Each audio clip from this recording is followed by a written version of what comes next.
Okay, then for the second talk of this session, Xaver Fabian from CISPA is going to talk about lifting security properties to stronger attackers. Go for it. Thank you very much for the introduction.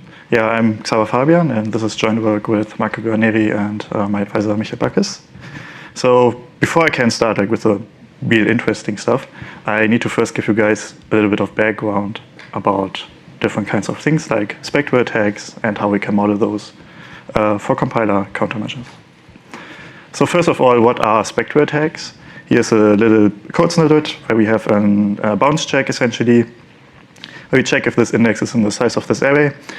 And because of modern CPUs use like different kinds of speculation or predictions to predict the outcome of those branches, because that's actually faster than just waiting for the result, it can happen that those branches actually mispredict. We execute this code on line 2 and line 3 with an index bigger than the size of A, thus we get a leakage.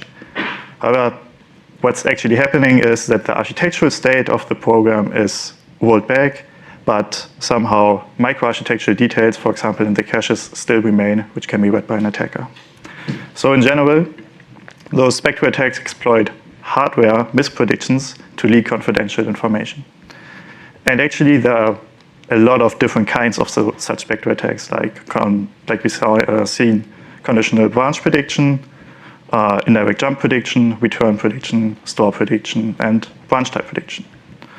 So first of all, what we want to have is we want to have a model for those kinds of speculative primitives, for such speculative semantics, and for that we use contracts, which are label transition systems. And we can split them up into two specific parts, the observer mode and the execution mode. Here, the observer mode tells us what kinds of observation the attacker can see during the execution of our program. This, for example, accounts for like load observations, store observations, and the program counter.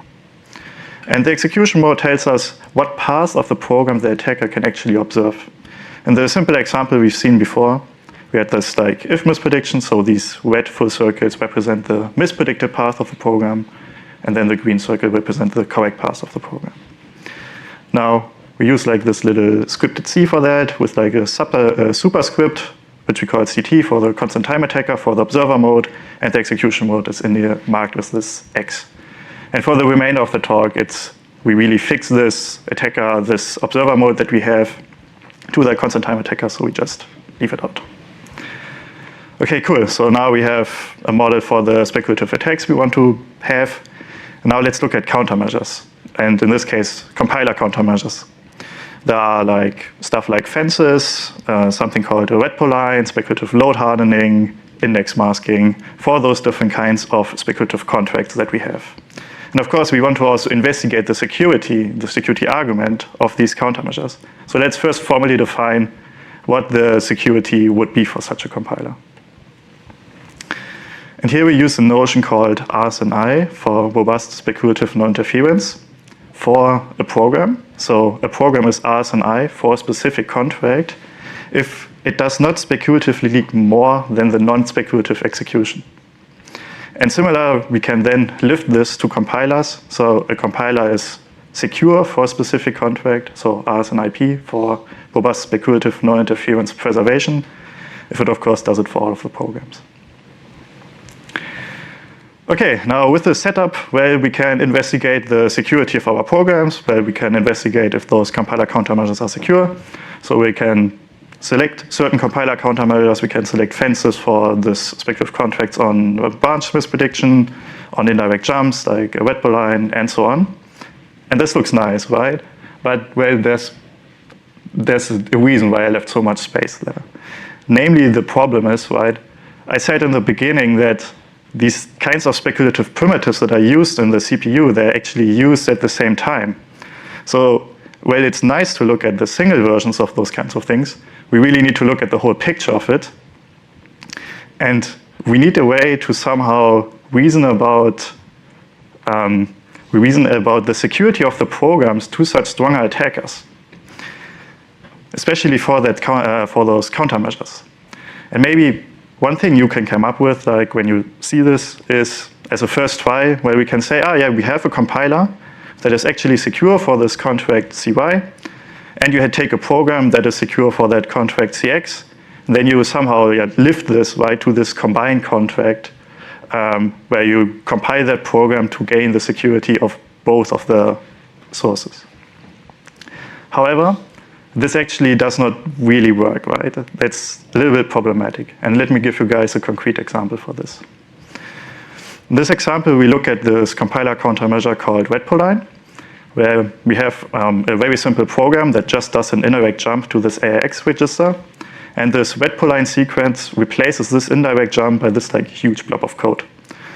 What this does is essentially saying, we start at the top, we call this thunk. This thunk then calls this lint1 label, where we move this AIX register into the RSP, which is where the return address is stored, and then we do a return. So then we could argue for that contract that speculates on indirect jumps, this CJ contract, if this is secure, and where for now it's, I think, enough to say, there are no more indirect jumps in the code after you do this transformation of the code, so yes, it's secure. But when we look closely at this code sequence that we've generated for this indirect jump, we can see that we inserted a return instruction into the code. And we have certain speculative primitives that also work on return instructions. For example, this contract CR that works on return instructions using another microarchitectural detail of the CPU. And also there's another contract that does it similar. So what maybe have happened here is, right, we had this initial program that was secure for this contract R because there were no returns. We modified it with this compiler that protects us now against this contract CJ, but we may have reintroduced new vulnerabilities into the code after the program transformation.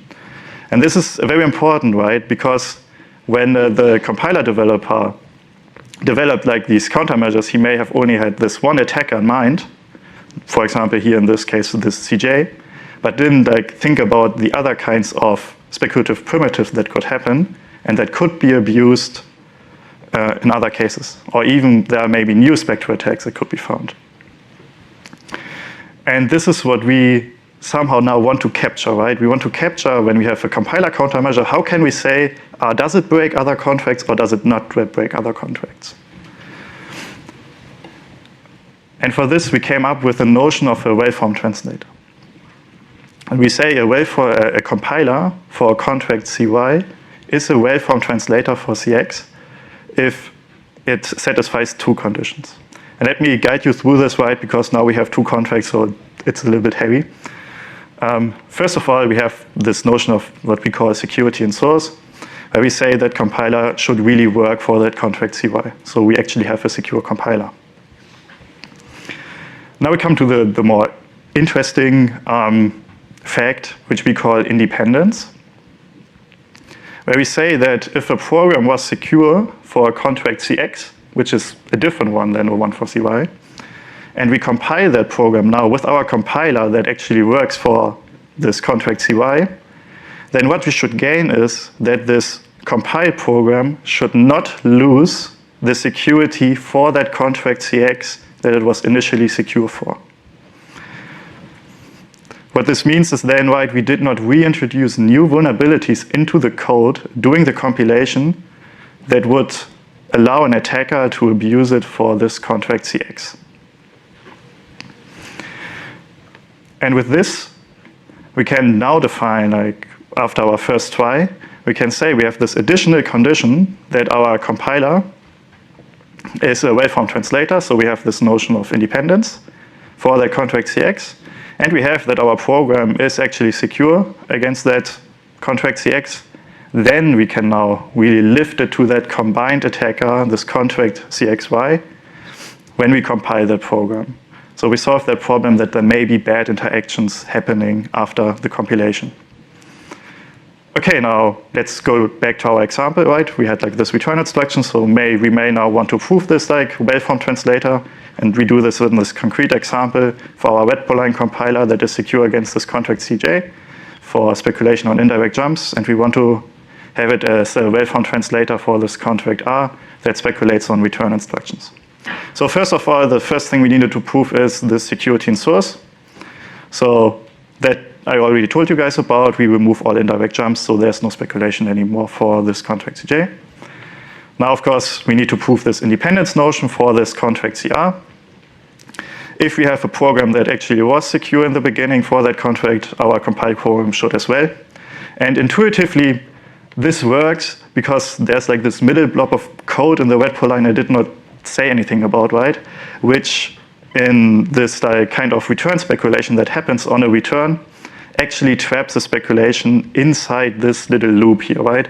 Where we have a pause, we have a fence, and then we jump to this label 0, which is then a self loop, which then traps the speculation, and after speculation is rolled back, we just return. So yes, we can argue for that kind of case that actually it is independent, and it's reasonable to apply it. And then using our corollary, we can then say for a program that is secure for that contract, we can lift this to the stronger attacker for that combined contract when we compile that program. Okay, that's very interesting. And what we've realized is as well that if we take, for example, another compiler, in this case, a compiler that inserts fences after every branch instruction into the code. So here we look at a contract that models speculation on branch instructions. We can prove this secure as well. And of course, well, we may want to prove independence with respect to another contract, maybe the contract on indirect jumps. And of course, then this means, well, you need to prove really this independence statement. But what you see in the compiler is really where you only insert like fence instructions into the code, and can those fence instructions that this compiler only inserts really have bad interactions with the indirect jumps of this other contract that we have? Not really, right?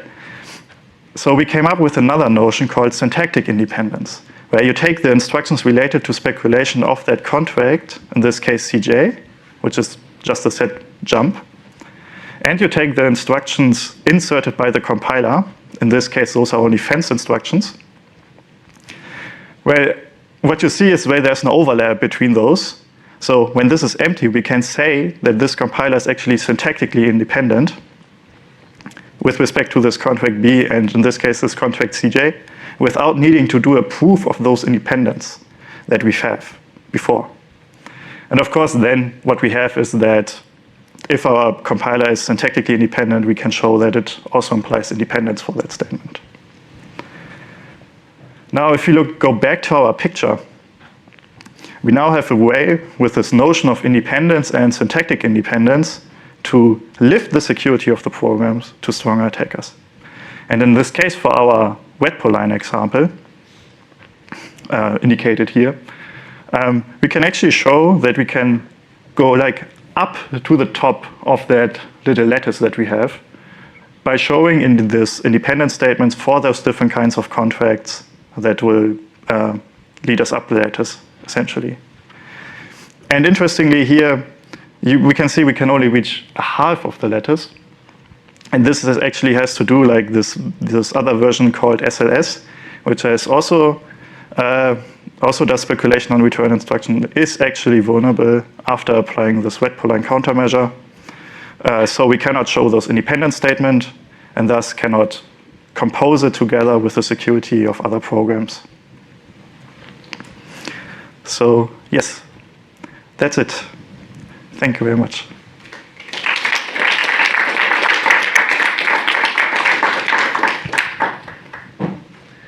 Okay, we have plenty of time for questions.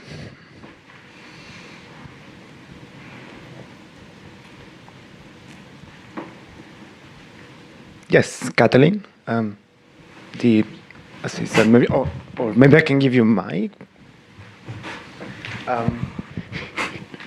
Okay, so very nice work. Yeah, so my question is, do you have, have you explored also other paths that would reach this, what seemed like a stronger or a different security property at the top? You mean like going the other half of that tree? Yes. Yes, yeah. If you use other compilers, you can reach that as well, for example, using fences. Of course, right, if you only want to use fences, if you think about performance, that's maybe not the optimal way. But yes, you can do that as well. And yeah, we do that for a lot of compilers. We try to check, what is the strongest independence property we could show. Cool. Thank you. Maybe also a quick question since you're on this slide. There is no top in this lattice. Is there like a hopper to get there? Yeah, that's actually a limitation of how you can combine those contracts. It's right now not possible to combine two such speculative primitives that speculate on the same instruction, which would be the case if you want to combine this like R and this SLS. That's why there's no top element right now. Okay. That is, but in the future, I think we want to lift that restriction to allow for both kinds of speculation on return instructions. Also, if you look at other properties that are not speculative based. Also, if you look at other properties that are not speculative based, there might be a top. Like if you think about cost and time, which is generally requires memory safety, you can imagine a lattice like this where memory safety is lower and then constant time is higher, right? And then you could have speculative constant time, which is higher again. So in the case of speculation, we don't have a top, but in the other cases, for other security properties, that might be. Got it. Thanks. Yeah, maybe I should also mention that's really a lattice, so there's really a partial order between those contracts. So there's stuff you can do there as well, exploring different kinds of properties for compilers. More questions?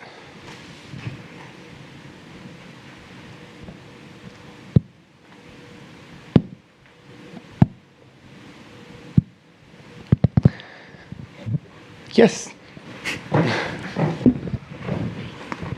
So how difficult are these proofs? I guess syntactic independence is very easy, but are there other cases that are more difficult? I think proving this independent statement for the sweat line example is a little bit more involved, right? Because you need to argue that return instruction is actually trapped. So that can be more involving, yes, in those cases. But it's still doable. So it's, yes. Half of those are secret compilation. Like, can you scroll back to the... I can run. I'm still young. Yeah, I mean, if you want to prove that something is a well-formed translator, well, you also need to prove the security of the compiler. Right. So, like Catherine, RSNP is really an instantiation of like RSC. So it's a kind of, it's a journey beyond full abstraction kind of proof. Translation, all that stuff. Yes. And do you have like a uniform way to do these proofs? Because I guess they might be pretty similar, right? Yeah, that's true, yes. So, yeah, there's like... Yeah, it's a uniform way, you could say, yes, on how to prove those things, which also come from this exercising Spectre work, where we can then do that for those compilers as well. We have time for one more question while Matisse set up.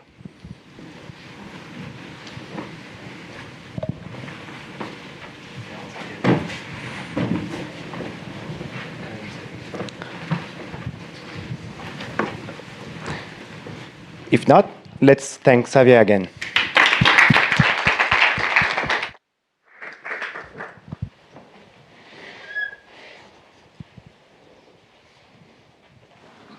Yeah, if you just want to click that somewhere there on the top.